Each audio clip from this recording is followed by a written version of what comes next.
Alright, अब हम बात करेंगे, कॉन्सेप्ट समझेंगे न्यूरो ह्यूमरल ट्रांसमिशन को। बेसिकली न्यूरो ह्यूमरल ट्रांसमिशन में इस चीज़ की अंडरस्टैंडिंग बनानी है कि किस तरीके से सिग्नल आयनिक फॉर्म में डीपोलराइजेशन और रिपोलराइजेशन के फॉर्म में एक न्यूरॉन से जनरेट होता है और न्यूरॉन से किस तरीके से न्यूरोट्रांसमीटर का रिलीज होता है और न्यूरोट्रांसमीटर बेसिकली किस तरीके से अपने रिसेप्टर से बाइंड करता है और इफेक्ट आता है। तो ओवरऑल ये न्यूरो ह्यूमरल ट्रांसमिशन का एक पार्ट है जिससे दो न्यूरॉन्स का कम्युनिकेशन होता है। तो basically neuro humoral transmission implies that nerves transmit their message across synapse, दो न्यूरॉन्स के बीच की जगह उसको क्या बोलते हैं, synapse and neuro effector junction by these release of humoral या केमिकल मैसेंजर या न्यूरोट्रांसमीटर। तो न्यूरो ह्यूमरल ट्रांसमिशन में बेसिकली न्यूरो ह्यूमरल ट्रांसमिशन में कई स्टेप्स होते हैं, जिसमें पहला स्टेप है इम्पल्स कंडक्शन, नेक्स्ट स्टेप है आपका ट्रांसमीटर रिलीज और थर्ड स्टेप है transmitter action on the post junctional membrane, और जबकि लास्ट फोर्थ है पोस्ट जंक्शनल एक्टिविटी और लास्ट है टर्मिनेशन ऑफ ट्रांसमीटर एक्शन।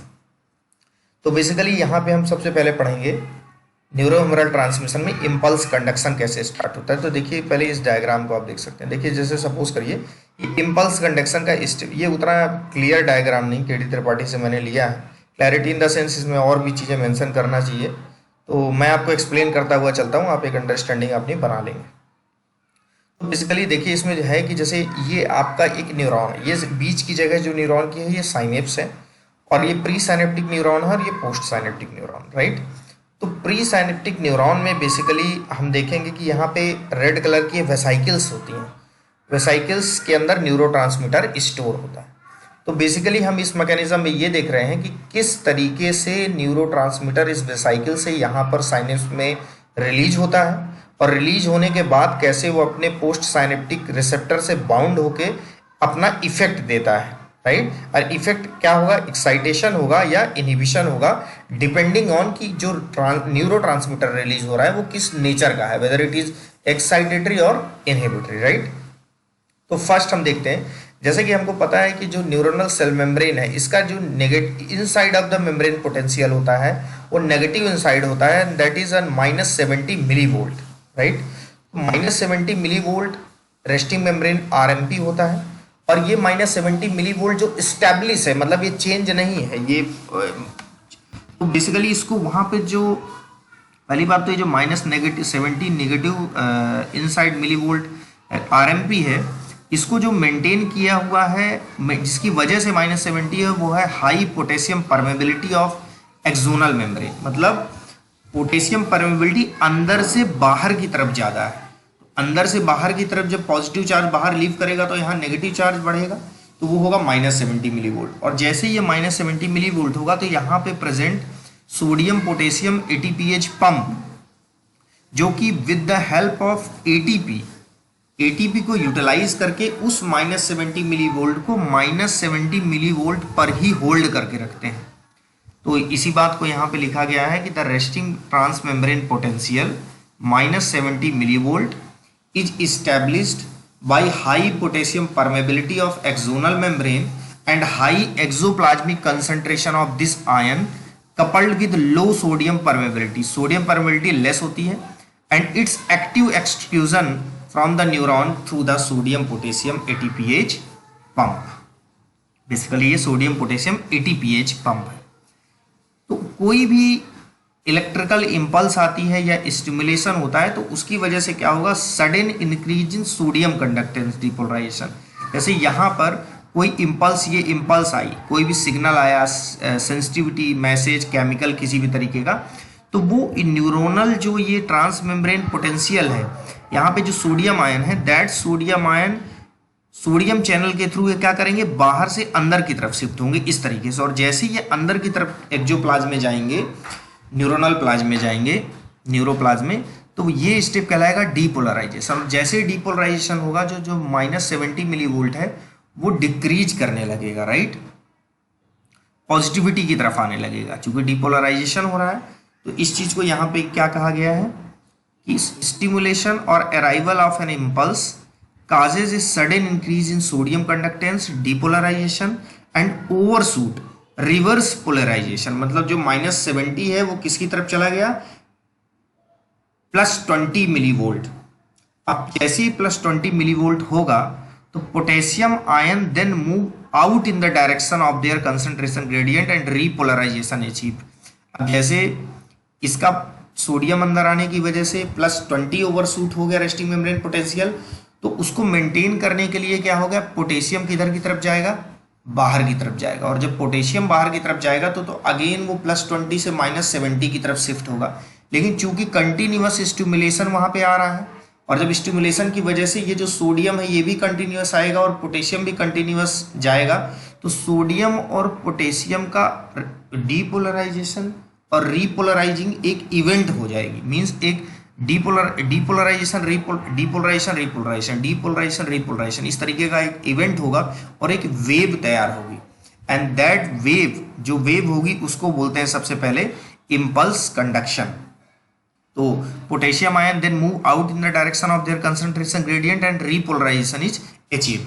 तो जब ये डीपोलराइजेशन और रीपोलराइजेशन होगा तो एक आपका इम्पल्स अचीव होगी। तो बेसिकली अगर कंक्लूड करें तो सबसे पहले कंक्लूजन में ये है कि आपका जो न्यूरोनल रेस्टिंग मेम्ब्रेन पोटेंशियल है -70 मिली वोल्ट नेगेटिव इनसाइड है, जो कि इस्टेब्लिश किया गया है हाई पोटेशियम परमेबिलिटी से, जो कि पोटेशियम बाहर की तरफ मूव कर रहा है न्यूरोप्लाज्म से, जबकि और इसको मेंटेन किया हुआ है -70 मिली वोल्ट से कौन, सोडियम पोटेशियम एटीपीएच पंप।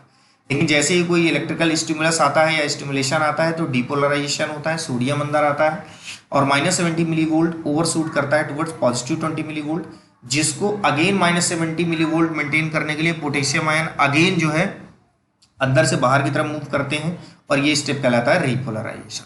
तो डीपोलराइजेशन और रीपोलराइजेशन का एक इवेंट तैयार होता है जिसको बोलते हैं इम्पल्स कंडक्शन। ये यहाँ पे दिखा रखा कि ये इम्पल्स आई, इम्पल्स से सोडियम आयन अंदर आ गया, पोटेशियम बाहर गया और ये इम्पल्स कंडक्शन हुआ। इम्पल्स कंडक्शन के बाद नेक्स्ट स्टेप क्या है, transmitter release.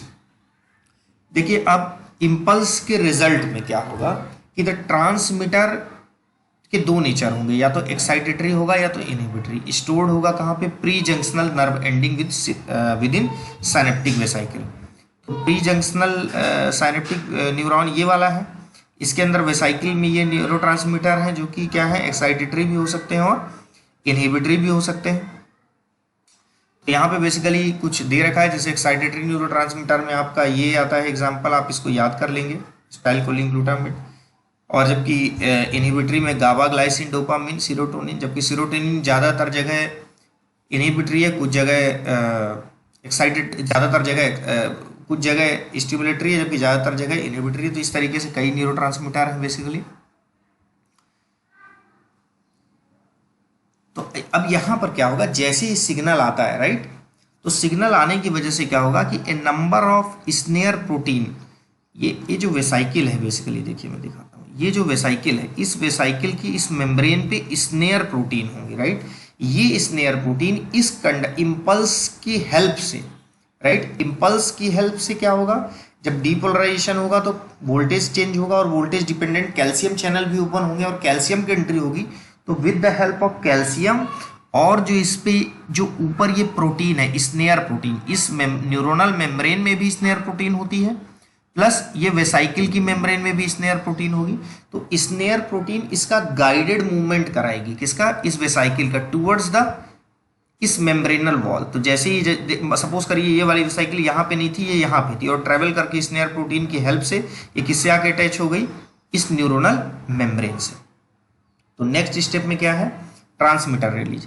A number of SNARE protein like synaptotagmin, synaptobrevin, neurexin, syntaxin and synaptophysin located on the vesicular and axonal membrane have been found to participate in the docking and fusion of the synaptic vesicle with the help of axonal membrane resulting in exocytosis. तो basically जैसे ही ये इस पे attach होगा तो with the help of snare and calcium इस wall को फ्लोडाइज्ड कर दिया जाएगा, किसको, न्यूरोनल मेम्ब्रेन की और साइनेप्टिक वेसाइकिल की मेम्ब्रेन की। और जैसे ये वॉल फ्लोडाइज्ड होंगी तो स्टोर्ड जो न्यूरोट्रांसमीटर है वो रिलीज हो जाएगा कहाँ पे, साइनेप्टिक क्लेफ्ट। नेक्स्ट स्टेप है नेक्स्ट क्या चीज लिखा है देखिए, the release process can be modulated by the transmitter itself. यहाँ पे एक कॉन्सेप्ट आता है ऑटो रिसेप्टर का, कि जैसे यहाँ पे देखिए दो फेथ हैं, जो न्यूरोट्रांसमीटर रिलीज हो रहा है, जैसे ये न्यूरोट्रांसमीटर जब यहाँ पे रिलीज होगा तो क्या होगा, अपने रिसेप्टर से जो कि पोस्ट साइनेप्टिक न्यूरॉन पे रिसेप्टर प्रेजेंट होंगे, अगर सपोज करिए जैसे एसिटाइल कोलिन रिलीज हुआ तो पोस्ट साइनेप्टिक न्यूरॉन पे क्या प्रेजेंट होंगे, मस्कैरेनिक न्यूरॉन रिसेप्टर प्रेजेंट होंगे, राइट। मस्कैरेनिक, ज़्यादातर मस्कैरेनिक, और सब कुछ जगह क्या होंगे, निकोटिनिक रिसेप्टर प्रेजेंट होंगे, तो वो अपने रिसेप्टर से बाइंड करके अपना एक्शन देगा। लेकिन कभी कभी कुछ रिसेप्टर, जैसे कि यहाँ पे लिखा हुआ है ऑटो रिसेप्टर होते हैं। ऑटो रिसेप्टर वो रिसेप्टर होते हैं जो कि प्री साइनेप्टिक न्यूरॉन पे प्रेजेंट होते हैं, इस प्री साइनेप्टिक न्यूरॉन पे। जैसे अगर मैं बोलूँ कि कोई प्री साइनेप्टिक, जैसे ये सपोज करिए फॉर एग्जांपल को समझाने के लिए मैं बोल रहा हूँ कि यहाँ पे नॉरएड्रेनालिन रिलीज हो रहा है और यहाँ पे जो रिसेप्टर है अल्फा 2 है प्री साइनेप्टिक न्यूरॉन पे। तो चूंकि अल्फा 2 प्री साइनेप्टिक न्यूरॉन पे प्रेजेंट है तो ये बात क्लियर हुई कि ये ऑटो रिसेप्टर है। और जब कभी ऑटो रिसेप्टर एक्टिवेट होगा, मीन्स जब नॉरएड्रेनालिन अपने ऑटो रिसेप्टर से बाइंड होगा, तो ये जो फ्लो चल रहा है एक ट्रांसमिशन का कि नॉरएड्रेनालिन यहाँ से रिलीज हो रहा है, वो क्या हो जाएगा, वो स्टॉप हो जाएगा। क्योंकि ऑटो रिसेप्टर कैसा काम करता है, इस फ्लो में एज अ ब्रेक की तरह काम करता है। तो जहां कहीं पे भी ऑटो रिसेप्टर होगा वो उस फ्लो को क्या करेगा, स्टॉप करेगा। जबकि हमको पता है कि जैसे आप इसको पढ़ें तो अब ज़्यादा क्लियर होगा। जैसे कि the release process can be modulated by the transmitter itself and by other agents through activation of specific receptor located on the pre-junctional membrane like noradrenaline release is inhibited by noradrenaline alpha 2। इसको क्या बोलते हैं, auto receptor.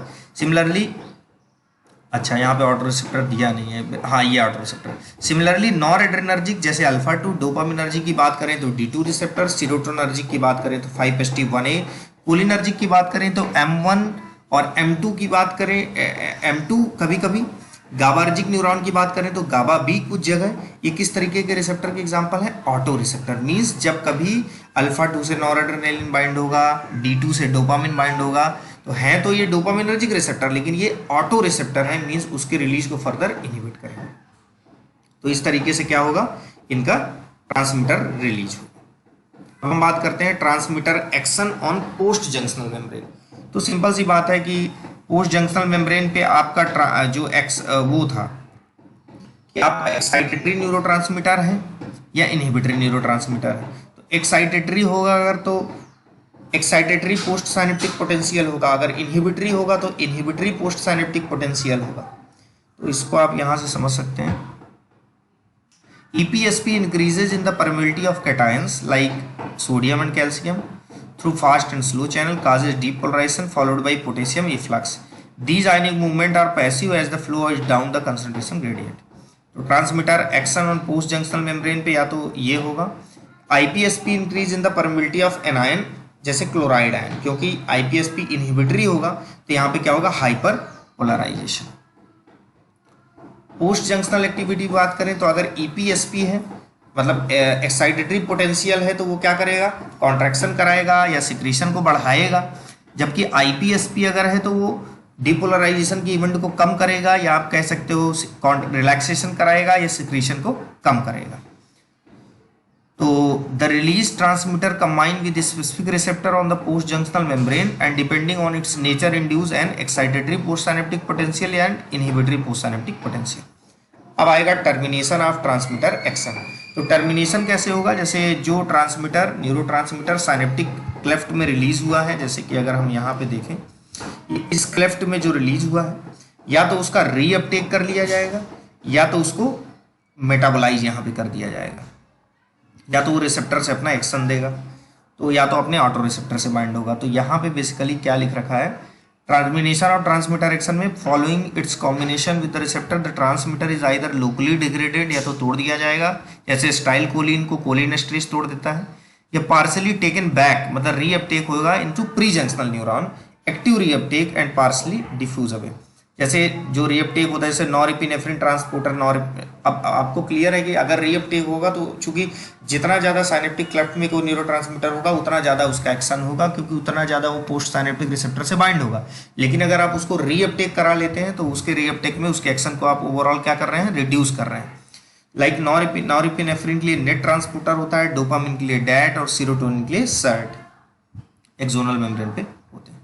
अब यहाँ पे metabolism का termination of action का देखिए, जैसे स्टाइलकोलिन यहाँ रिलीज हो रहा है, अब स्टाइलकोलिन स्ट्रेज है वो इसको क्या कर देगा, ब्रेक कर देगा, राइट। और यहाँ पे जैसे सिंपैथेटिक न्यूरॉन है, यहाँ पे एड्रेनालिन रिलीज हो रहा है, नॉर एड्रेनालिन, और नॉर एड्रेनालिन को यहाँ पे क्या दिखा रखा है, जैसे ये नेट ट्रांसपोर्टर नॉरएपिनेफ्रिन ट्रांसपोर्टर इसको क्या कर रहा है, एक्टिव रीअपटेक कर रहा है इसका। रीअपटेक करने से इसकी साइनेप्टिक लेफ्ट में कंसंट्रेशन कम होगी तो इसका एक्शन भी कम होगा। गाबार्जिक न्यूरॉन में क्या दिखा रखा है कि गाबा यहाँ पे आया, डिफ्यूजन के थ्रू चला गया और बेसिकली ग्लायल सेल में चला गया, ग्लायल सेल गाबा को क्या कर देगी, डिग्रेड कर देगी। तो बेसिकली इस तरीके से इसका टर्मिनेशन ऑफ एक्शन। तो यहाँ पर हमने देखा कि जो न्यूरोह्यूमरल ट्रांसमिशन है उसमें आपके कुछ स्टेप्स हैं, लाइक आपका इम्पल्स कंडक्शन, और इम्पल्स कंडक्शन के बाद आपका नेक्स्ट स्टेप है